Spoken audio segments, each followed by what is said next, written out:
இதில் என்னென்னா எல்லாரும் மைண்டு நெகட்டிவாக இருக்கும். பேசும்போது அவங்க எல்லாரும் ரொம்ப சாஃப்டாக ஹனி கோட்டடாக இருப்பாங்க. இவங்க மைண்டு பாசிட்டிவாக இருக்கும். பேசும்பொழுது கொஞ்சம் சில நேரத்தில் அந்த உஷ்ணம் அப்படிங்கிறது ஏற்படும்.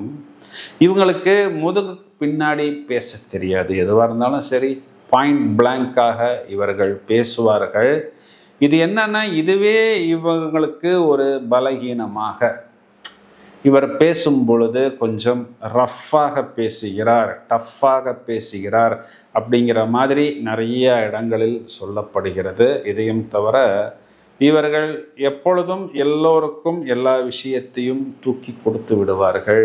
ஏன்னா இவர்களை இவர்களுடைய நட்பு ஸ்தானத்தில் நீசமடைகிறார்கள். இவங்கள்ட்ட இல்லைன்னா கூட கடனை வாங்கி மற்றவர்கள் கேட்கும் பொழுது தூக்கி கொடுத்து விடுவார்கள். அப்புறம் என்ன ஆகும் அப்படின்னா, இவர்கள் யாருக்காக கடன் வாங்கி கொடுத்தார்களோ அவர்கள் வெளியே போய் விடுவார்கள். ஆனால் அந்த கடனை இவர்களே அடைக்க வேண்டிய ஒரு சூழ்நிலை அப்படிங்கிறது நிறைய சிம்ம ராசிக்காரர்கள் ஆண்களுடைய வாழ்வில் நாம் அன்றாடம் சந்திக்கக்கூடிய ஒரு பிரச்சனை.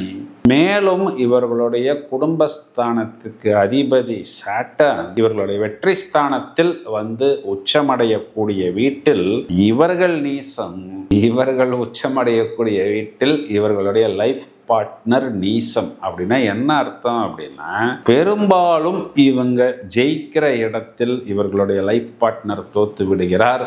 இவருடைய லைஃப் பார்ட்னர் ஜெயிக்கக்கூடிய இடத்தில் இவர்கள் தோத்து விடுகிறார்கள். இந்த விதி பொதுவா சிம்மராசி ஆண்களுக்கும் பொருந்தும், பெண்களுக்கும் பொருந்தும். இதுவே ஒரு பெரிய ஈகோ கிளாஷா நிறைய சிம்மராசிக்காரர்களுடைய ஃபேமிலி லைஃபில் ஒரு பெரிய அணுகுண்டாக பிரிவினையை ஏற்படுத்தி விடுகிறது.